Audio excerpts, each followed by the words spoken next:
नमस्कार दोस्तों, स्वागत है आप सभी का एक बार फिर से आपके अपने YouTube चैनल इम्प्रेसिव मैथ्स पर।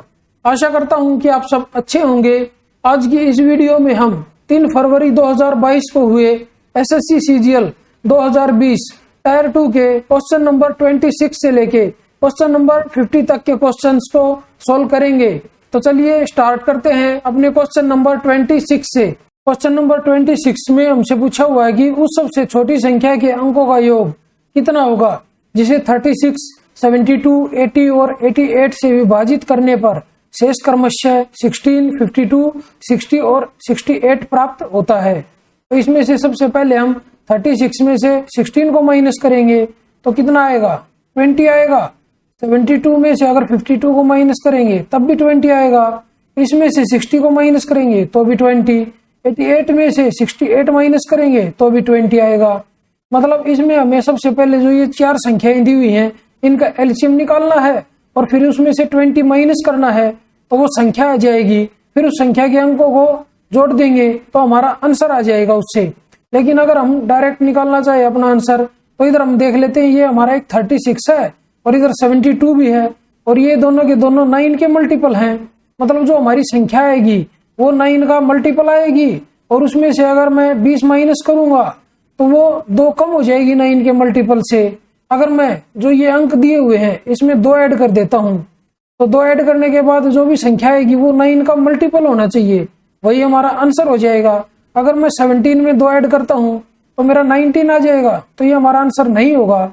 इसमें ऐड करते हैं 2 तो ये 13 हो जाएगा, तो ये भी हमारा आंसर नहीं होगा। तो इसमें अगर 2 ऐड करें तो ये 16 आ जाएगा, तो ये भी हमारा आंसर नहीं होगा। अभी अगर 16 में हम 2 ऐड कर देते हैं तो ये 18 आ जाएगा और ये 9 का मल्टीपल है, तो इसका मतलब जो ये ऑप्शन नंबर 4 है यही हमारा राइट आंसर हो जाएगा। तो चलिए बढ़ते हैं अपने क्वेश्चन नंबर 27 की तरफ। क्वेश्चन नंबर 27 में हमें ये ट्रिग्नोमेट्रिक व्यंजक दिया हुआ है, इसकी वैल्यू हमसे पूछी है और हमें बताया हुआ है जो थीटा की वैल्यू है वो 0 डिग्री से ज्यादा है और 90 डिग्री से कम है। तो इसमें हम 45 डिग्री वैल्यू पुट नहीं कर सकते थीटा की, क्योंकि ये वाला और ये वाला ऑप्शन दोनों के दोनों सेम हो जाएंगे। तो ऐसा करते हैं, हम इसमें एक राइट एंगल ट्रायंगल ड्रॉ कर लेते हैं। तो ये मैंने एक राइट एंगल ट्रायंगल ड्रॉ कर ली और जो ये यहाँ पे एंगल है इसको हम थीटा मान लेते हैं। इस भुजा को हम 3 मान लेते हैं, इसको हम 4 मान लेते हैं, तो ये पाइथागोरस से 5 हो जाएगी। अभी इसमें से जो इस फंक्शन में वैल्यू हमें चाहिए इस ट्राइंगल में से उठा के इसमें रख देते हैं। अभी इसमें से अगर tan थीटा की वैल्यू अगर हम देखें तो वो 3/4 है और प्लस में cot थीटा की वैल्यू जो है वो हो जाएगी 4/3 और इनटू में इसके आएगा secant थीटा है 5/4 और प्लस में tan थीटा 3/4 और इनटू में 1 माइनस sin थीटा है 3/5 के इक्वल। अभी इसको सोल्व कर लेते हैं, तो इसको सोल्व करके ये आ जाएगा 3 3 9 और 16 25, तो ये आएगा 25/12 और इनटू में 5 और 3 8/4 तो 2 और इनटू में 1 में से 3/5 को माइनस करेंगे तो ये 2/5 बचेगा इधर। अभी इसको कट कर लेते हैं, तो 2 दूनी 4 से ये 3 पे कट होगा, 5 से इसको कट करेंगे तो ये 5 पे कट होगा। ये सोल्व करके ये आ जाएगा 5/3 के इक्वल। और इस ट्रायंगल में 5/3 किसके इक्वल है, वो इक्वल है कोसिकेंट थीटा के इक्वल। तो यही हमारा आंसर हो जाएगा। तो ये ऑप्शन नंबर कौन सा हमारा, ये हमारा ऑप्शन नंबर है 2। तो चलिए बढ़ते हैं अपने क्वेश्चन नंबर 28 की तरफ। क्वेश्चन नंबर 28 में हमें दिया हुआ है कि 8400 रुपए की एक धनराशि 8.75% वार्षिक साधारण ब्याज दर पर एक निश्चित अवधि में ₹11,046 हो जाती है। समान ब्याज दर और समान अवधि के लिए ₹10,800 की राशि पर साधारण ब्याज रुपयों में कितना होगा। तो यहाँ पे अगर ब्याज देखें पहले वाली कंडीशन में तो कितना ब्याज मिलता है 11,046 और इसमें से माइनस करेंगे 8400 को, तो ये आ जाएगा 646 और इधर 2। मतलब जो राशि हमारी थी 8400 रुपए तो हमें साधारण ब्याज मिला 2,646 रुपए। तो जब हमारी राशि होगी 10,800 रुपए तो हमें कितना ब्याज मिलेगा, तो वो हमें मिलेगा 2646 और इनटू में 10,800 और अपॉन में 8400। और ऐसा हमने क्यों किया, क्योंकि हमारी रेट ऑफ इंटरेस्ट भी सेम है और जो अवधि है मतलब जो टाइम है वो भी सेम है, तो हम डायरेक्ट ऐसे करके निकाल सकते हैं अपना आंसर। तो इधर अभी हम इसको कट करेंगे तो 2 जीरो से 2 जीरो कट कर देते हैं। तो अभी इधर अगर ऊपर सोल्व करें, यूनिट डिजिट देख लेते हैं तो कितनी आएगी यूनिट डिजिट ऊपर, तो 8 6 48, तो लास्ट में 8 आएगी। अभी 84 के साथ ऑप्शन में से कौन सा ऑप्शन में मल्टीप्लाई करूं कि लास्ट में जो यूनिट डिजिट है वो 8 आ जाए। अगर 2 की मल्टीप्लाई करता हूं वो 4 के साथ तो 8 आ जाएगा, मतलब ये मेरा आंसर हो सकता है। अगर 4 की मल्टीप्लाई करूं तो 6 आएगा, तो ये हमारा आंसर नहीं होगा और ये भी हमारा आंसर नहीं होगा। इसे मल्टीप्लाई करेंगे तो 0 आएगी लास्ट में, तो ये भी हमारा आंसर नहीं होगा। तो हमारा आंसर कौन सा हो जाएगा, हमारा आंसर हो जाएगा ऑप्शन नंबर 1। तो चलिए बढ़ते हैं अपने क्वेश्चन नंबर 29 की तरफ। क्वेश्चन नंबर 29 में हमें दिया हुआ है कि एक बेलनाकार बर्तन के आधार की परिधि 264 सेंटीमीटर है। तो इधर लिख लेते हैं 2 pi r is equal to 264 centimetre. तो इधर से अभी आर की वैल्यू निकाल लेते हैं इसको सोल्व करके। तो ये आ जाएगा 2 इंटू 22/7 और इंटू में आर इक्वल टू 264। अभी इसको 22 से कट कर लेते हैं तो ये कट होगा 1 पे, 22 एकम 22, 4 बचेगा, 22 दूनी 44। अभी इसको 2 से कट कर देते हैं, 2 से इसको कट करेंगे तो 6 आएगा। आर की वैल्यू इधर से आ जाएगी 42 सेंटीमीटर के इक्वल और हमें इसकी ऊंचाई भी दी हुई है। तो h इक्वल टू हमें दिया हुआ है 50 सेंटीमीटर के इक्वल। तो क्वेश्चन में हमसे पूछा है कि बर्तन की धारिता लीटर में कितनी होगी। तो हमें पता है जो 1 मीटर क्यूब होता है वो 1000 लीटर के इक्वल होता है। अभी हमें इधर सेंटीमीटर में दिया हुआ है, इसको हम मीटर में कन्वर्ट करेंगे तो ये कितना आ जाएगा, ये 42/100 मीटर आ जाएगा और ये 50/100 मीटर आ जाएगा। इसको हम लिख सकते हैं 1/2 मीटर। अभी जो वॉल्यूम होता है बेलन का वो क्या होता है, वो होता है पाई आर स्क्वायर एच के इक्वल। अभी पाई की वैल्यू है 22/7 और इंटू में आर की वैल्यू है 42/100 और इंटू में 42/100 और इंटू में एच की वैल्यू है 1/2 और जो ये वैल्यू आएगी ये अभी मीटर क्यूब में आ जाएगी और इंटू में अगर 100 कर देते हैं तो ये लीटर में आ जाएगी इसकी वैल्यू। अभी इसको सोल्व कर लेते हैं तो ये 3 जीरो कट कर देते हैं सबसे पहले, तो ये 3 जीरो इधर कट हो जाएंगी। अभी 7 से इसको कट करेंगे तो 7 6 42, 2 से इसको कट करेंगे तो ये 11 पे कट होगा। अभी इसको मल्टीप्लाई कर लेते हैं तो ये आ जाएगा 11 इंटू 6 दूनी 12, 2 6 चौक 24 और 1 25 और अपॉन में 10। अभी इसको मल्टीप्लाई करें 11 के साथ तो ये आएगा 2 7 7 और 2 और 10 है नीचे तो यहाँ पे पॉइंट लगा देंगे तो ये आ जाएगा 277.2 लीटर। और ये ऑप्शन नंबर कौन सा हमारा, ये हमारा ऑप्शन नंबर है 1। तो चलिए बढ़ते अपने क्वेश्चन नंबर 30 की तरफ। क्वेश्चन नंबर 30 हमारा सिंप्लीफिकेशन से है। इस व्यंजक को सोल्व करके इसकी वैल्यू हमें बतानी है। तो सबसे पहले हम इस पार्ट को सोल्व कर लेते हैं, जो ये इतना पार्ट हमें दिया हुआ है। सबसे पहले अभी इसमें भी हम इस ब्रैकेट को सोल्व करेंगे। तो ब्रैकेट को सोल्व करके क्या आ जाएगा, ये आ जाएगा 3 3 9 9 - 4 तो ये आएगा 5/12 और इंटू में 2/9 और यहाँ पे है डिवाइड। अभी इसको सोल्व करें तो 2 से इसको कट कर लेते हैं, 2 6 12 और यहाँ पे इसके साथ ये डिवाइड में था 1/6। अभी इन दोनों को सोल्व कर लेते हैं। इन दोनों को सोल्व करके कितना आ जाएगा, ये आ जाएगा 1/6 और इंटू 6 इंटू 9 और अपॉन में 5। 6 से 6 कट होगा, इधर क्या बच गया, अभी 9/5 बच गया। अभी ये इतना पोर्शन बच गया हमारे पास, इसको भी लिख लेते हैं। तो ये आ जाएगा 9 और 12 डिवाइड का सिंबल था और ये करली ब्रैकेट तो ये आ जाएगा 1/2 और प्लस 1/3 प्लस 1/4 और प्लस में ये इधर आ जाएगा 9/5। अभी इसको सोल्व करेंगे, अभी इसका एलसीएम ले लेते हैं तो वो हो जाएगा 60। तो ये कितना आएगा, इधर ये आ जाएगा 30 और प्लस 20 और प्लस 15 और ये आ जाएगा 12 9 108। अभी इसको सोल्व कर लेते हैं तो बाहर क्या था, ये था 9 और इधर था डिवाइड तो ये हो जाएगा 9 और डिवाइड। तो अंदर क्या बचेगा, अंदर बचेगा ये आ जाएगा 50 और 10 60 और 5 65 65 और 8 ये होगा 73 और 100 173 और अपॉन में 60। अभी इसको अगर सोल्व करें तो ये आ जाएगा 9 इंटू 60 अपॉन में 173। अभी इसको सोल्व करेंगे तो ये आ जाएगा 540 और अपॉन में 173। तो ये ऑप्शन नंबर कौन सा हमारा, ये हमारा ऑप्शन नंबर है 1। तो चलिए बढ़ते हैं अपने क्वेश्चन नंबर 31 की तरफ। क्वेश्चन नंबर 31 में हमें दिया हुआ है कि 6 मीटर गहरा एक कुआं खोदा गया है जिसकी आंतरिक त्रिज्या 3 मीटर है, इसमें से निकाली गई मिट्टी को इसके परित 2 मीटर की एक समान चौड़ाई का तटबंध बनाने के लिए फैलाया गया है। तटबंध की ऊंचाई मीटर में कितनी होगी? मतलब जो हमें कुएं की गहराई दी हुई है वो दी हुई है 6 मीटर और जो उसकी आंतरिक त्रिज्या है वो हमें दी हुई है 3 मीटर और जो तटबंध की चौड़ाई हमें दी हुई है वो हमें दी हुई है 2 मीटर। मतलब जो कैपिटल आर है वो कितनी हो जाएगी? 3 + 2 5 मीटर। अब इस क्वेश्चन में हम वॉल्यूम को कंपेयर करेंगे तो कुएं के अंदर से जो मिट्टी निकलेगी उसका वॉल्यूम क्या होगा? उसका वॉल्यूम होगा πr² h के इक्वल, और वो इक्वल किसके होगा? वो इक्वल हो जाएगा जो तटबंध बनाने में मिट्टी प्रयोग हुई है उसके वॉल्यूम के। तो उसका वॉल्यूम कितना होगा? πR² h1। मतलब जो तटबंध की ऊंचाई है उसको हम h1 मान लेते हैं और माइनस में πr² h1। तो अभी इधर से पाई से पाई कट कर देते हैं दोनों जगह से, तो r की वैल्यू इसमें रखें तो 3 × 3 और इंटू में h की वैल्यू है 6, ये इक्वल टू आ जाएगा r² माइनस r² और इंटू में h1। अब इसको अगर सोल्व करें तो ये आ जाएगा 9 × 6 इक्वल टू r + r और r - r। तो r + r कितना होगा? 8 और इंटू में r - r कितना होगा? 2 और इंटू में h1। अभी इसको सोल्व कर लेते हैं तो 2 से इसको कट करेंगे तो 2 × 6। तो h1 की वैल्यू इधर से कितनी आ जाएगी? ये आएगी 27 और अपॉन में 8।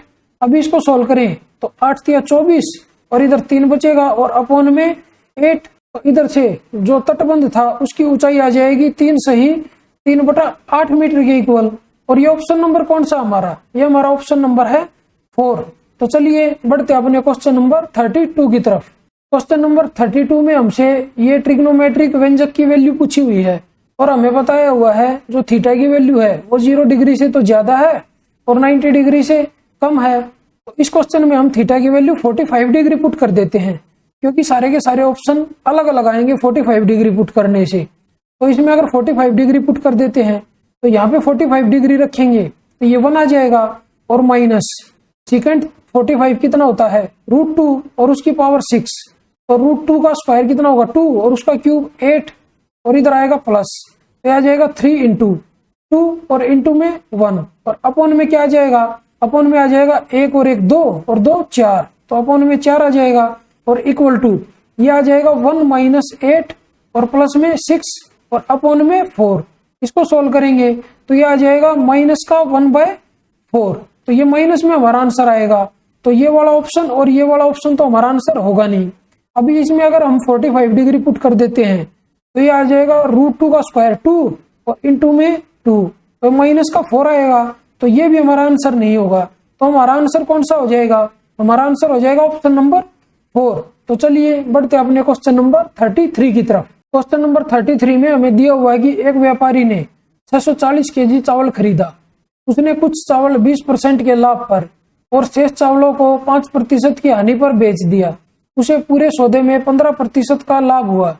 5% की हानि पर बेचे गए चावल की मात्रा का 20% के लाभ पर बेचे गए चावल की मात्रा से अनुपात क्या है? तो यहाँ पे हमें 5% की हानि दी हुई है, इसको हम लिख लेते हैं -5% और हमें दिया हुआ है 20% का लाभ, यहाँ पे लिख लेते हैं प्लस का 20% और ओवरऑल कितना प्रॉफिट हुआ है वो हुआ हमें 15%। तो बीच में लिखेंगे प्लस 15%। अभी इसमें एलिगेशन लगा देते हैं तो इसमें से इसको माइनस करेंगे तो ये आ जाएगा 5 और 15 में से 5 को माइनस करेंगे तो ये आ जाएगा 20, क्योंकि इधर ये माइनस का था और माइनस माइनस प्लस हो जाएगा। तो इसका अगर रेशियो निकाल ले तो रेशियो आ जाएगा इधर से 1:4 और यही क्वेश्चन में हमसे उसने पूछा था। तो ये हमारा ऑप्शन नंबर कौन सा हो जाएगा? ये हमारा ऑप्शन नंबर हो जाएगा 3। तो चलिए बढ़ते अपने क्वेश्चन नंबर 34 की तरफ। क्वेश्चन नंबर 34 में हमसे पूछा है कि जो ये व्यंजक दिया हुआ है ये दिए गए विकल्पों में से किस संख्या से विभाज्य है? तो इसमें से हम सबसे पहले 5�71 कॉमन ले लेते हैं तो अंदर क्या बचेगा 1 और प्लस में 5�1 और प्लस में 5�2 और प्लस में 5�3 और प्लस में 5⁴। अभी इसको सोल्व कर लेते हैं तो 5�71 और इंटू 1 + 5 और प्लस में 25 और प्लस में 125 और प्लस में 625। अभी इनको ऐड कर लेते हैं सभी को तो 600 और एक 700, तो 750 और 30 780 और एक 781, तो ये आ जाएगा 5 की पावर 71 और इनटू में 781। इसके अभी अगर टुकड़े करके लिखे तो ये आएगा 5 की पावर 71 इंटू 11 इंटू 71। तो अगर ऑप्शन में देखें तो ये हमारा आंसर कौन सा हो जाएगा, ये हमारा आंसर हो जाएगा ऑप्शन नंबर 1। तो चलिए बढ़ते हैं अपने क्वेश्चन नंबर 35 की तरफ। क्वेश्चन नंबर 35 में हमें दिया हुआ है कि माना एक्स वाई जेड ऐसे भिन्न है कि एक्स लेस देन वाई और वाई लेस देन जेड है। यदि जेड को एक्स से विभाजित किया जाए तो परिणाम 5/2 प्राप्त होता है। मतलब जेड अपॉन में एक्स जो है वो हमें प्राप्त होता है 5/2, जो वाई से 7/4 अधिक है। तो यहाँ पे डिनोमिनेटर में 4 है तो यहाँ पे भी 4 कर लेते हैं, तो इसको हम लिख सकते हैं 10 अपॉन में 4। अभी अगर इसमें से 7/4 माइनस कर देते हैं तो वाई की वैल्यू आ जाएगी निकल के, तो 10/4 और माइनस 7/4, तो यह आ जाएगा 3/4 के इक्वल जो वाई की वैल्यू है। और हमें दिया हुआ है X plus Y plus Z is equal to 1 से ही 11/12। तो इसको अगर सोल्व करें तो ये कितना आ जाएगा, तो एक्स प्लस वाई और प्लस में जेड ये इक्वल टू हमारे पास आ जाएगा 23 अपॉन में 12। अभी यहाँ पे देखें तो डिनोमिनेटर में 12 है और यहाँ पे 4 है, तो यहाँ पे भी 12 बना लेते हैं। तो इसको 3 से मल्टीप्लाई कर देते हैं और 3 से डिवाइड कर देते हैं, तो ये आ जाएगा इधर से 9 अपॉन में 12। तो अभी अगर इसमें से y की वैल्यू माइनस करें तो हमारे पास x प्लस जेड की वैल्यू आ जाएगी, तो ये आएगा 23 अपॉन में 12 और माइनस 9 अपॉन में 12, तो ये आ जाएगा 14 अपॉन में 12। ये x प्लस जेड की वैल्यू है और हमसे क्वेश्चन में पूछा क्या है, z माइनस एक्स अनुपात y माइनस एक्स का अनुपात क्या होगा। मतलब z जो है वो सबसे बड़ी संख्या है और जो x है वो सबसे छोटी संख्या है, और जो y है x और z के बीच वाली संख्या है। मतलब जो ये वैल्यू आएगी ये वैल्यू ज्यादा आएगी और जो ये वाली वैल्यू है ये वाली वैल्यू कम आएगी। अगर अपने ऑप्शन देखें तो यहाँ पे ज्यादा है और यहाँ पे कम है, यहाँ पे भी ज्यादा है यहाँ पे कम है, तो यहाँ पे कम हो गया और यहाँ पे ज्यादा, तो ये हमारा ऑप्शन है, ये आंसर हमारा नहीं हो सकता और ये वाला भी हमारा आंसर नहीं हो सकता। तो हमारा आंसर इन दोनों ऑप्शन में से कोई भी एक होगा। तो अभी इधर से हमें x और z का जो रेशियो है वो दिया हुआ है 2:5। तो x की वैल्यू अगर इधर से निकाल लें तो 14 अपॉन में 12 और इनटू में दोनों का ऐड करें तो 7 और x की वैल्यू कितनी है उसमें 2। तो x की वैल्यू निकालने के लिए इसको 2/7 से मल्टीप्लाई करेंगे। तो अभी 7 से इसको कट करें तो 7 दूनी 14, तो ये आ जाएगा 4 अपॉन में 12। तो ये x की वैल्यू आई है। ऐसे ही अगर z की वैल्यू निकालें तो इसमें से इसको माइनस कर देंगे, तो ये कितना आ जाएगा, z इक्वल टू आ जाएगा 10 अपॉन में 12। अभी इधर से इनकी वैल्यू इसमें रख देते हैं तो z माइनस एक्स, तो z है 10 अपॉन में 12 और माइनस x की वैल्यू है 4 अपॉन में 12 और बीच में रेशियो का सिंबल, और y की वैल्यू कितनी है, y की वैल्यू है 9 अपॉन में 12 और माइनस x की वैल्यू है 4 अपॉन में 12। अभी इसमें से इसको माइनस करेंगे तो यह आ जाएगा 6 अपॉन में 12 और रेशियो तो यह आएगा 5 अपॉन में 12। तो 12 से 12 कट होगा तो ये कितना आ जाएगा, यह आ जाएगा 6:5। तो ये ऑप्शन नंबर कौन सा हमारा, ये हमारा ऑप्शन नंबर है 1। तो चलिए बढ़ते अपने क्वेश्चन नंबर 36 की तरफ। क्वेश्चन नंबर 36 में हमें दिया हुआ कि ट्राइंगल ABC में, तो सबसे पहले एक ट्राइंगल ही ड्रॉ कर लेते हैं। यहाँ से इसको मिला देंगे, ये पॉइंट A मान लेते हैं, ये पॉइंट B मान लेते हैं और ये पॉइंट C मान लेते हैं। बिंदु D और E परमश्य भुजाओं BC और AB पर इस प्रकार स्थित है कि, तो AB के ऊपर कौन सा पॉइंट है, AB के ऊपर पॉइंट है E, तो यहाँ पे E पॉइंट ले लेते हैं। और BC के ऊपर कौन सा पॉइंट है, D पॉइंट है, यहाँ पे D पॉइंट ले लेते हैं। और ये दोनों पॉइंट इस तरह दिए हुए हैं कि एंगल ACB, ये वाला एंगल ये दिया हुआ है एंगल DEB के, मतलब इसको अगर हम इधर मिला देते हैं तो इस वाले एंगल के इक्वल दिया हुआ है।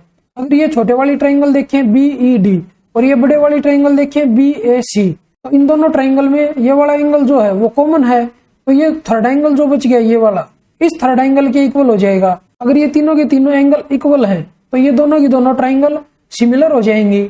और क्वेश्चन में हमें दिया हुआ है यदि AB इजिकल टू 12 सेंटीमीटर, मतलब जो AB भुजा है वो 12 दी हुई है, और BE इजिकल टू 5 सेंटीमीटर, तो ये भुजा 5 सेंटीमीटर दी हुई है, और BD और CD का जो रेशियो दिया हुआ है वो 1:2 दिया हुआ है, इसको अगर हम x मान ले BD को, तो ये 2x के इक्वल होगी।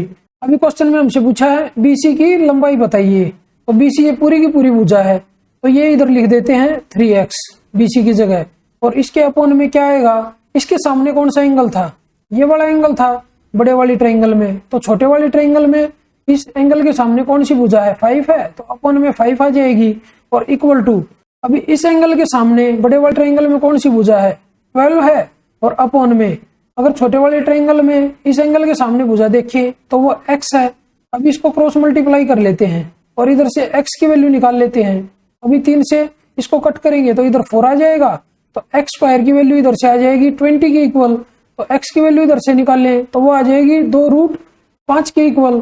तो क्वेश्चन में हमसे BC की वैल्यू पूछी थी और BC की वैल्यू कितनी है, 3x के इक्वल है, तो 3x की जो वैल्यू है वो इधर से हो जाएगी 6√5 के इक्वल। तो ये ऑप्शन नंबर कौन सा हमारा, ये हमारा ऑप्शन नंबर है 3। तो चलिए बढ़ते अपने क्वेश्चन नंबर 37 की तरफ। क्वेश्चन नंबर 37 में हमें दिया हुआ है कि एक धावक 3 मिनट 40 सेकंड में 7 मीटर त्रिज्या वाले एक वृत्ताकार मैदान के 8 चक्कर लगाता है। मतलब 3 मिनट 40 सेकंड में वो कितनी डिस्टेंस कवर करेगा, वो करेगा 2πr और इंटू में 8। और ये कितने टाइम में कवर करेगा, 3 मिनट 40 सेकंड में। अगर इसके सेकंड बनाए तो 180 + 40, तो ये हो जाएंगे 220 सेकंड। और टोटल डिस्टेंस वो कवर करेगा, वो इतनी कवर करेगा। तो क्वेश्चन में हमसे क्या पूछा है, उसकी चाल किलोमीटर प्रति घंटा में कितनी है। तो सबसे पहले डिस्टेंस निकाल लेते हैं, तो 2 × 22/7 और इंटू में r की वैल्यू हमें दी हुई है 7 और इंटू में 8, तो 7 से 7 को कट कर देते हैं। तो जो ये डिस्टेंस आई है ये मीटर में आई है और हमें टाइम दिया हुआ है सेकंड में 220 सेकंड, तो अपोन में कर देते हैं 220 सेकंड। तो डिस्टेंस अपोन में टाइम क्या होता है, स्पीड, तो इधर से स्पीड निकल के आ जाएगी और ये होगी मीटर प्रति सेकंड में। इसको अगर किलोमीटर प्रति घंटा में बनाना है तो इसको 18/5 से मल्टीप्लाई कर देते हैं। अभी अगर इसको कट करें तो 22 से कट कर लेते हैं, तो इधर 10 बचेगा, इधर पूरा कट हो जाएगा ये। अभी इसको 2 से कट कर लेते हैं, तो 2 पंजे 10। इसको अगर सोल्व करें तो ये कितना आ जाएगा, 18 × 8 144 और अपोन में 5 × 5 25, तो यह है 144/25 किलोमीटर प्रति घंटा। तो ये ऑप्शन नंबर कौन सा हमारा, ये हमारा ऑप्शन नंबर है 3। तो चलिए बढ़ते हैं अपने क्वेश्चन नंबर 38 की तरफ। क्वेश्चन नंबर 38 में हमें दिया हुआ है कि 3 संख्याएं 1/2 अनुपात 2/3 अनुपात 3/4 के अनुपात में है। यदि सबसे बड़ी संख्या और सबसे छोटी संख्या का अंतर 33 है तो तीनों संख्याओं का HCF क्या होगा। मतलब किन्हीं भी संख्याओं का अगर HCF निकालना हो तो किन्हीं भी 2 संख्याओं का अगर डिफरेंस लें तो जो भी HCF होगा या तो वो डिफरेंस के इक्वल होगा या डिफरेंस का कोई भी गुणनखंड होगा उसके इक्वल होगा। अगर हम अपने ऑप्शन देखें, ऑप्शन में हमें दिया हुआ है 9, 5, 13 और 11 और हमें सबसे छोटी संख्या और सबसे बड़ी संख्या का डिफरेंस दिया हुआ है 33। मतलब जो हमारा HCF आएगा या तो 33 होगा या 33 का कोई भी मल्टीपल होगा। तो जो ये ऑप्शन है ये 33 का मल्टीपल नहीं है, तो ये हमारा आंसर नहीं होगा। और ये भी हमारा आंसर नहीं होगा, तो ये भी हमारा आंसर नहीं होगा। तो हमारा आंसर कौन सा हो जाएगा, हमारा आंसर हो जाएगा ऑप्शन नंबर 4। तो चलिए बढ़ते हैं अपने क्वेश्चन नंबर 39 की तरफ। क्वेश्चन नंबर 39 में हमें दिया हुआ है कि 25 संख्याओं का औसत 64 है। तो इधर हम लिख लेते हैं जो 25 संख्याएं हैं उनका एवरेज है 64। पहली 13 संख्याओं का औसत और अंतिम 13 संख्याओं का औसत क्रमशः 62.8 और 72.2 है। तो इधर लिख लेते हैं जो 13 संख्याएं हैं इन 13 संख्याओं का एवरेज है 62.8 और जो अगली 13 संख्याएं हैं उनका एवरेज है 72.2। अगर इधर देखें जो ये एवरेज है इससे कितना कम है, ये इससे कम है 1.2 और कितनी संख्याओं पे कम है, 13 पे कम है। और इधर अगर ये देखें ये इससे कितना ज्यादा है, ये इससे 8.2 ज्यादा है। तो इधर लिख लेते +8.2 और कितनी संख्याओं पे ज्यादा है, 13 संख्याओं पे ज्यादा है। अगर इधर से ओवरऑल कम या ज्यादा कितना होगा वो देखें तो ये 7 ज्यादा होगा ओवरऑल कितनी संख्याओं पे, 13 संख्याओं पे। तो इसको सोल्व करके ये कितना आ जाएगा, ये आ जाएगा प्लस का 91। अभी नेक्स्ट क्या दिया हुआ है, यदि 12वीं संख्या 61 है तो यहाँ पे लिख लेते हैं 12वीं संख्या में दी हुई है 61 के इक्वल। और यदि 12वीं और 13वीं संख्या को निकाल दिया जाए तो शेष संख्याओं का औसत दशमलव के एक स्थान तक ज्ञात कीजिए। तो 13वीं संख्या कितनी हो जाएगी यहाँ पे, तो 13वीं संख्या हो जाएगी 64 और प्लस में 91। अभी इसमें से अगर 3 निकाल के इसको दे दें तो ये 64 हो जाएगा और ये बचेगा 64 और प्लस में 88 के इक्वल। अभी ये अगर दोनों संख्याएं निकालेंगे तो 64 तो कम होना ही होना है और साथ में ये 88 भी कम होगा। और इसका इफेक्ट कितनी संख्याओं पे पड़ेगा? इसका इफेक्ट पड़ेगा 23 संख्याओं पे, क्योंकि टोटल है 25, दो उसमें से बाहर निकल जाएंगी। तो 88 और अपॉन में कर देते हैं 23। अब इसको सोल्व कर देते हैं तो सोल्व करके कितना आ जाएगा? 23 तिया 69 और दशमलव, इसमें से 69 अगर माइनस करेंगे तो 18 में से 9 गया 9 और 7 में से 6 गया 1, तो इधर बचेगी 0। अभी ये 8 पे जाएगा तो इधर 8 आ जाएगा। और टोटल एवरेज हमें कितना दिया हुआ है सभी संख्याओं का? 64 दिया हुआ है। तो इसमें से अभी हमें 3.8 को माइनस करना है। तो इसमें से 3.8 अगर माइनस करेंगे तो इधर 2 आएगा, इधर 0.0 और इधर 6 आएगा। तो उनका एवरेज आ जाएगा 23 संख्याओं का 60.2। तो ये ऑप्शन नंबर कौन सा हमारा? ये हमारा ऑप्शन नंबर है 3। तो चलिए बढ़ते अपने क्वेश्चन नंबर 40 की तरफ। क्वेश्चन नंबर 40 हमारा DI से है। क्वेश्चन में हमें दिया हुआ है कि निम्नांकित ग्राफ का अध्ययन करें और उसके बाद दिए गए प्रश्न का उत्तर दें। तो क्वेश्चन में हमसे क्या पूछा है? कंपनी ए द्वारा 2016 में, तो कंपनी ए कहाँ पे? 2016 में इधर है, तो ये है 280। और कंपनी सी द्वारा 2018 में किए गए सीमेंट के कुल उत्पादन का, तो 2018 यहाँ पे है और इसमें कंपनी सी का कितना है? 350 है। तो इन दोनों को अगर ऐड करें तो ये कितना आ जाएगा? 0, 5 और 8 13, 3 और 2 5 और 1 6, तो ये आया है 630। और नेक्स्ट क्या दिया हुआ है? कंपनी बी द्वारा 2017 और 2019 में किए गए सीमेंट के कुल उत्पादन से अनुपात कितना है? तो कंपनी बी का देख लेते हैं 17 में और 19 में, तो यहाँ पे है 200 और यहाँ पे है 360, तो दोनों का ऐड करेंगे तो 560 आएगा। अभी इनका रेशियो निकालना है तो 0 से 0 कट होगी। अभी 7 से इसको कट करेंगे तो 7 × 63 और 7 8 56, तो यह आएगा 9:8। तो ये ऑप्शन नंबर कौन सा हमारा? ये हमारा है ऑप्शन नंबर 1। तो चलिए बढ़ते हैं अपने क्वेश्चन नंबर 41 की तरफ। क्वेश्चन नंबर 41 में हमें दिया हुआ कि एक कक्षा में विद्यार्थियों की संख्या 45 है, जिसमें से 33 ही 1/3% लड़के हैं। अगर इसको फ्रैक्शन में लिखें तो ये 1/3 हो जाएगा और शेष लड़कियां हैं। तो इधर से जो बॉयज और गर्ल्स का जो रेशियो दिया हुआ है वो हमें दिया हुआ है 1:2। अभी नेक्स्ट क्या दिया हुआ है? विज्ञान में लड़कियों के औसत प्राप्तांक लड़कों के औसत प्राप्तांक से 66 से ही 2/3% अधिक है। इसको भी अगर फ्रैक्शन में लिखें तो ये हो जाएगा 2/3 के इक्वल। अभी लड़कों के औसत प्राप्तांक को हम मान लेते हैं 3x, तो लड़कियों के औसत प्राप्तांक हो जाएंगे 5x। और क्वेश्चन में हमें दिया हुआ है यदि सभी विद्यार्थियों के औसत प्राप्तांक 78 है, तो इसको बीच में लिख लेते हैं और इसमें हम एलिगेशन लगाएंगे। अभी इन दोनों का जो भी डिफरेंस है उसको हम इस रेशियो में डिवाइड कर लेते हैं। तो इनका डिफरेंस है 2x, तो यहाँ से हम 2 की वैल्यू निकाल लेते हैं। तो इनटू में 2 और अपॉन में 3, तो यह आ जाएगा 4x और अपॉन में 3 के इक्वल। तो इधर लिख लेते हैं 4x अपॉन में 3। अगर इन दोनों को हम ऐड करें 3x प्लस 4x अपॉन में 3, तो हमारा 78 के इक्वल आएगा। तो इसको हम लिखें 3x प्लस 4x अपॉन में 3 इज इक्वल टू 78। अब इसको सोल्व करें तो यह आ जाएगा 3 3 9 और 4 13, 13x इक्वल टू 78 इंटू 3। 13 से इसको कट करें तो 13 6 78, तो x की वैल्यू इधर से आ जाएगी 6 3 18। तो क्वेश्चन में हमसे पूछा है लड़कियों के औसत प्राप्तांक कितने हैं? तो लड़कियों के औसत प्राप्तांक है 5x, तो ये इधर 5x की वैल्यू निकालेंगे तो 5x की वैल्यू इधर से आ जाएगी 18 5 90, 90 के इक्वल। तो ये ऑप्शन नंबर कौन सा हमारा? ये हमारा ऑप्शन नंबर है 3।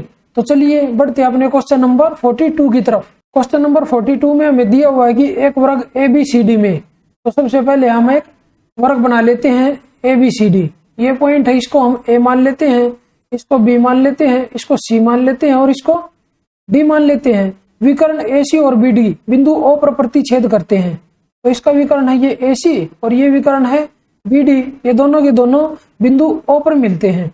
एंगल CAB का कोण समद्विभाजक BD और BC से क्रमशः बिंदु F और G पर मिलता है। तो इसमें एंगल CAB कौन सा है? ये वाला एंगल है। और इसका जो एंगल बाइसेक्टर है यहाँ से हम इधर मिला देते हैं, तो ये BD से किस पे मिलेगा? BD से ये F पर मिलेगा और BC से ये G पर मिलेगा। तो हमसे OF रेशियो CG का मान पूछा है, वर्ग की भुजा को हम 2 मान लेते हैं, तो ये भी 2 और ये भी 2, और इसका विकर्ण हो जाएगा 2√2, और दोनों के दोनों विकर्ण एक दूसरे को लमसम विभाजित करते हैं, तो OA की वैल्यू हो जाएगी √2 और OC की वैल्यू भी हो जाएगी √2। अभी ट्राइंगल OAB में देखें, AF जो है एंगल OAB का समद्विभाजक है, तो इधर से जो ये OF और FB का रेशियो हो जाएगा वो हो जाएगा √2 और 2 के इक्वल। इधर से अगर OF की वैल्यू निकालें तो OF की वैल्यू इधर से आ जाएगी, ये पूरी की पूरी OB की वैल्यू कितनी है, पूरी की पूरी OB की वैल्यू है √2 और इनटू में ये हो जाएगा √2 और अपॉन में 2 प्लस √2, ये OF की वैल्यू आ जाएगी। ऐसे ही अगर CG की वैल्यू निकाले तो ये AG जो है इस एंगल CAB का समद्विभाजक है, तो जो ये रेशियो आ जाएगा CG रेशियो GB, तो ये कितना आ जाएगा, ये आ जाएगा 2√2 और इधर आएगा 2। अभी इधर से CG की वैल्यू निकाल देते हैं, तो CG की वैल्यू हो जाएगी, ये BC की वैल्यू पूरी कितनी है 2 के इक्वल है, और इनटू में ये CG कितना है 2√2 और अपॉन में ये आ जाएगा 2 प्लस 2√2 के इक्वल। अभी इसको सॉल्व कर लेते हैं, अभी इसमें से √2 कॉमन ले लेते हैं, तो अंदर क्या बचेगा, अंदर बचेगा √2 और प्लस में 2।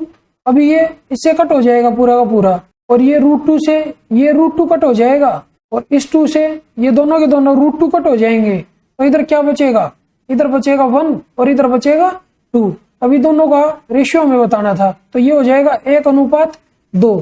तो ये ऑप्शन नंबर कौन सा हमारा, ये हमारा ऑप्शन नंबर है 1। तो चलिए बढ़ते अपने क्वेश्चन नंबर 43 की तरफ।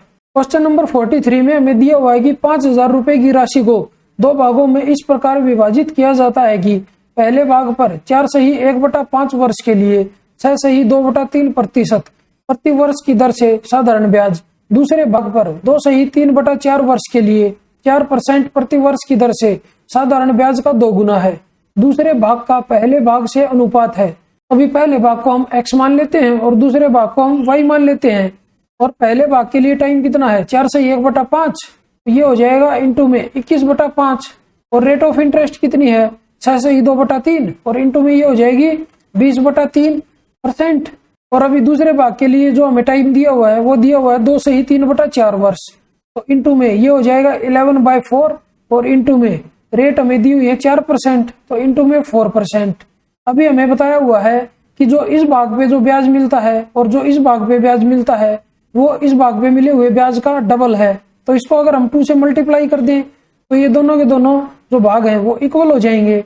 अभी इसको सोल्व कर लेते हैं, तो परसेंटेज से परसेंटेज कट होगा, और ये 4 से ये 4 कट होगा, और 2 से इसको कट करें तो ये इधर 10 आ जाएगा, 5 से इसको कट करेंगे तो इधर 2 बचेगा, 3 से इसको कट करेंगे तो इधर 7 बचेगा, तो ये इधर से आ जाएगा 14x और इक्वल टू में 11y। अभी इधर से इनका रेशियो निकाल ले तो ये इधर 11 आएगा और इधर 14 आएगा। अभी हमें बताना है दूसरे भाग का पहले भाग से अनुपात, तो दूसरा भाग ये था और ये आया है हमारे पास 14, और पहला भाग ये था तो ये आया है 11, तो ये हो जाएगा 14 रेशियो 11 के इक्वल। तो ये ऑप्शन नंबर कौन सा हमारा, ये हमारा ऑप्शन नंबर है 3। तो चलिए बढ़ते अपने क्वेश्चन नंबर 44 की तरफ। क्वेश्चन नंबर 44 में हमें दिया हुआ है कि A और B नामक 2 स्थानों के बीच की दूरी 140 किलोमीटर है। X और Y नामक 2 कारें क्रमशः A और B से एक साथ चलना शुरू करती हैं। यदि वे एक ही दिशा में चलती हैं तो वे 7 घंटे के बाद एक दूसरे से मिलती हैं। यदि वे एक दूसरे की ओर चलती हैं तो वे 1 घंटे के बाद एक दूसरे से मिलती हैं। यदि कार Y की चाल कार X से अधिक है तो कार Y की चाल किलोमीटर प्रति घंटा में कितनी है।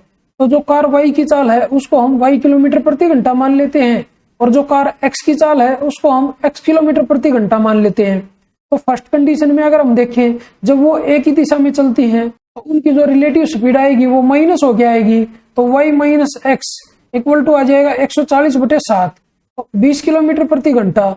और जब वो एक दूसरे की तरफ चलेंगी तो उनकी रिलेटिव स्पीड आपस में जुड़ेगी, तो y प्लस एक्स इसकी वैल्यू हो जाएगी 140/1, 140 किलोमीटर प्रति घंटा। अभी हमें क्या बताना है, हमें बताना है y की चाल कितनी है। तो अगर इधर से y की वैल्यू निकालें तो दोनों का ऐड करके हाफ कर देते हैं, तो दोनों का ऐड करके कितना आ जाएगा 160, और इसका हाफ कितना होगा, ये हो जाएगा 80 के इक्वल। तो y की जो चाल है वो आ जाएगी 80 किलोमीटर प्रति घंटा। और ये ऑप्शन नंबर कौन सा हमारा, ये हमारा ऑप्शन नंबर है 3।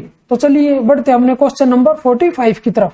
क्वेश्चन नंबर 45 हमारा DI से है। क्वेश्चन में हमें दिया हुआ है कि निम्नलिखित पाई चार्टों का अध्ययन करें और उसके बाद दिए गए प्रश्न का उत्तर दें। तो क्वेश्चन में हमें क्या दिया हुआ है, यदि संस्थान ए से उत्तीर्ण होने वाले लड़कों की संख्या का उसी संस्थान से उत्तीर्ण होने वाली लड़कियों की संख्या से अनुपात 5:6 है, तो उत्तीर्ण होने वाले कौन से हैं, ये इधर हैं। मतलब जो ये वाला पाई चार्ट दिया हुआ है ये उत्तीर्ण होने वाले विद्यार्थियों की संख्या का पाई चार्ट है। तो इसमें अगर हम देखें तो इसमें हमें संस्थान ए देखना है और उसमें हमें लड़कों और लड़कियों की संख्या का अनुपात दिया हुआ है। तो यहाँ पे कितना है, 22% है और ये हमें 5:6 के अनुपात में डिवाइड करना है। तो इधर ए लिख लेते हैं और यहाँ पे बॉयज और गर्ल्स आ जाएगा। इसको 5:6 में डिवाइड करेंगे तो इधर 10 आएगा और इधर 12 आ जाएगा। अभी नेक्स्ट क्या दिया हुआ है, नेक्स्ट दिया हुआ है और संस्थान डी से उत्तीर्ण होने वाले छात्रों में से 40% लड़के हैं। अभी इधर संस्थान डी लिख लेते हैं और उसमें बॉयज और गर्ल्स लिख लेते हैं। अभी क्वेश्चन में हमें दिया हो कि संस्थान डी में उत्तीर्ण होने वाले छात्रों में से 40% लड़के हैं। तो डी में कितने हैं, 20% है, तो इसका 40% कितना हो जाएगा, 8 हो जाएगा। तो मतलब 8% जो है वो बॉयज हैं, तो 60% लड़कियां हो जाएंगी। तो 6 दूनी 12, तो 12% गर्ल्स। तो क्वेश्चन में हमसे क्या पूछा है, तो क्वेश्चन में हमसे पूछा है तो संस्थान ए से उत्तीर्ण होने वाले लड़कों की संख्या का संस्थान डी से उत्तीर्ण होने वाले लड़कों की संख्या से अनुपात कितना होगा। तो ए में जो उत्तीर्ण होते हैं लड़के वो 10 है और जो डी में उत्तीर्ण होते हैं लड़के वो 8 है। अगर इन दोनों का रेशियो निकाल ले तो रेशियो इधर से आ जाएगा 5:4 के इक्वल। और ये ऑप्शन नंबर कौन सा हमारा, ये हमारा ऑप्शन नंबर है 3। तो चलिए बढ़ते अपने क्वेश्चन नंबर 46 की तरफ। क्वेश्चन नंबर 46 हमारा सिंप्लीफिकेशन से है। ये जो व्यंजक दिया हुआ है इसको सोल्व करके हमें इसकी वैल्यू बतानी है। तो इसमें हम सबसे पहले दो का पेयर बना लेते हैं। इन 2 का बनाएंगे, इन 2 का और इन 2 का, और ये पेयर बना के हम इसको सोल्व करेंगे। अभी पहले वाले पेयर को अगर सोल्व करें तो उसमें से 1/14 कॉमन ले लेते हैं, तो अंदर बचेगा 3/5 और प्लस में 1/3 और प्लस में यह आएगा। इसमें से 1/22 कॉमन ले लेते हैं, तो अंदर बचेगा 1/3 और प्लस में 3/13। अभी इसको बंद कर देते हैं ब्रैकेट और प्लस में ये आ जाएगा। इसमें से 1/10 कॉमन ले लेते हैं, तो अंदर बचेगा 1/13 और प्लस में 1/17। अभी इसको सोल्व करें तो ये आ जाएगा 1/14 और इंटू में ये 3 3 9 और 5 14 और अपॉन में बचेगा 5 × 3 और प्लस में 1/22 और इंटू ये आ जाएगा 3 3 9 9 और 13 22 और अपॉन में 3 × 13 और प्लस में यह आएगा 1/10 और इंटू में 30/13 × 17। अभी इसको कट कर देते हैं तो 14 से 14 कट होगा, 22 से 22 कट होगा।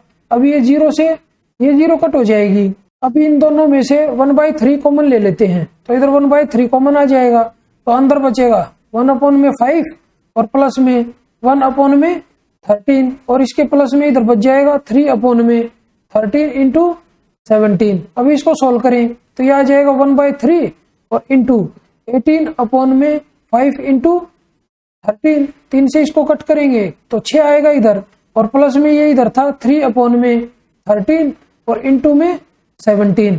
अभी इसमें से 3/13 कॉमन ले लेते हैं, तो 3/13 कॉमन आ गया, तो इधर क्या बच गया अभी, तो इधर बच गया 2/5 और प्लस में 1/17। अभी अगर इसको सोल्व करें तो ये आ जाएगा 3/13 और इंटू में 17 दूनी 34 और 5 39 और अपॉन में 85।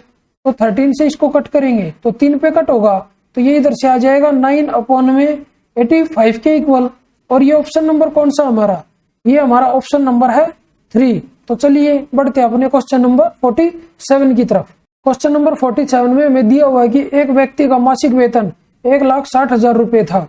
वह 3 मदों व्यक्तिगत और पारिवारिक खर्च P, कर T और शिक्षा ऋण E पर खर्च करता है। शेष धन उसकी बचत है। P आय का 50% था तथा EP का 20% था और TE का 15% था। जब उसके वेतन में 30% की वृद्धि हुई तो उसने P का प्रतिशत स्तर पहले जितना ही रखा, लेकिन EP का 30% हो गया और TE का 20% हो गया। दोनों बचतों का योग रुपयों में कितना है। तो उसकी आय को हम 100 मान लेते हैं, तो यहाँ पे हम मान लेते हैं 100 जो भी उसकी इनकम है। तो अभी सबसे पहले हम पी की वैल्यू निकालेंगे। तो पी इनकम का 50% है, तो पी की वैल्यू 50 आ जाएगी इधर से। अभी हम ई की वैल्यू निकालते हैं और ई पी का 20% है, तो इसका 20% कितना हो जाएगा, 10 हो जाएगा। अभी हम टी की वैल्यू निकालेंगे, तो टी ई का 15% है, तो टी कितना हो जाएगा, 1.5 हो जाएगा। अगर इन तीनों को ऐड करें तो ये कितना आ जाएगा, 50 और 10 60 और 1 61, तो ये आएगा 61.5। और जो शेष बच गया वो उसकी बचत होगी, मतलब सेविंग इधर से कितनी आ जाएगी, इसमें से 100 में से अगर मैं इसको माइनस करूं तो ये आ जाएगा 38.5 के इक्वल। अभी क्वेश्चन में उसने बताया है जो उसकी आय थी वो 30% बढ़ गई, तो उसकी आय बढ़ के हो जाएगी 130 के इक्वल। और जो पी का परसेंटेज है वो पहले जितना ही है, मतलब 50%, तो इसका 50% कितना होगा, 65। और जो ई था वो पी का 30% हो गया, तो इसका 30% कितना होगा, तो ई की वैल्यू इधर से आ जाएगी 19.5 के इक्वल।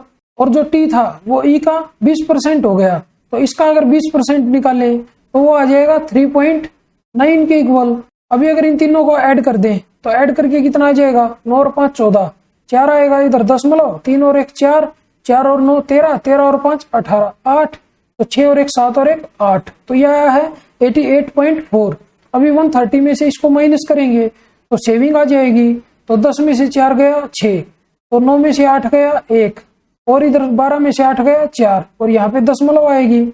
इन दोनों को अगर ऐड करें तो इन दोनों को ऐड करके आ जाएगा 6 और 5 11 1, तो 8 और 1 9 और 1 10, इधर 0, और 4 और 3 7 और 1 8, और यहाँ पे 10, तो यह आया है 80.1। तो अभी हमें क्या निकालना है, अभी हमें निकालना है दोनों बचतों का योग, मतलब हमें 80.1 की वैल्यू निकालनी है। तो जो उसकी इनकम थी वो हमने 100 मानी थी, तो 100 की जो वैल्यू है वो क्वेश्चन में हमें दी हुई है 1,60,000 के इक्वल। तो हमें 80.1 की वैल्यू निकालनी है, तो इनटू में हम कर देते हैं 801/10 और अपॉन में 100 कर देते हैं। अभी इसको सोल्व करें तो ये 3 0 से इधर 3 0 कट हो जाएंगी। अभी इनको मल्टीप्लाई करें आपस में, तो इधर से ये 0 आएगी सबसे पहले, तो 16 एकम 16 और 16 8 128, तो ये जो वैल्यू आई है ये आई है 1,28,160 के इक्वल। और ये ऑप्शन नंबर कौन सा हमारा, ये हमारा ऑप्शन नंबर है 2। तो चलिए बढ़ते अपने क्वेश्चन नंबर 48 की तरफ। क्वेश्चन नंबर 48 में हमें दिया हुआ है कि एक गोलाकार गुब्बारे को और अधिक फुलाने पर इसकी त्रिज्या 7 सेंटीमीटर से बढ़कर 10.5 सेंटीमीटर हो जाती है। इसके पृष्ठीय क्षेत्रफल में प्रतिशत वृद्धि कितनी होगी। तो स्टार्टिंग में जो रेडियस थी वो 7 सेंटीमीटर थी और बाद में उसकी रेडियस 10.5 सेंटीमीटर हो गई। अगर इनका रेशियो निकालें तो यह आ जाएगा 1:1.5। इसको हम क्या लिख सकते हैं, इसको हम लिख सकते हैं 10:15। इसको अगर कट करें 5 से कट होगा, ये 5 दूनी 10 और 5 तिया 15। अभी ये रेडियस का रेशियो आया है, अगर एरिया का रेशियो निकालेंगे तो इसका स्क्वायर कर देंगे तो ये आ जाएगा 4:9। मतलब पहले जो एरिया था वो 4 था, बाद में हो गया 9, तो कितना बढ़ गया, 5 बढ़ गया। कितने पे बढ़ गया, 4 पे बढ़ गया। और परसेंटेज में निकालना है तो इनटू में 100 कर देते हैं, तो 4 से इसको कट करेंगे तो ये इधर 25 आएगा। अभी इसको मल्टीप्लाई करेंगे तो ये आ जाएगा 125% के इक्वल। और ये ऑप्शन नंबर कौन सा हमारा, ये हमारा ऑप्शन नंबर है 2। तो चलिए बढ़ते अपने क्वेश्चन नंबर 49 की तरफ।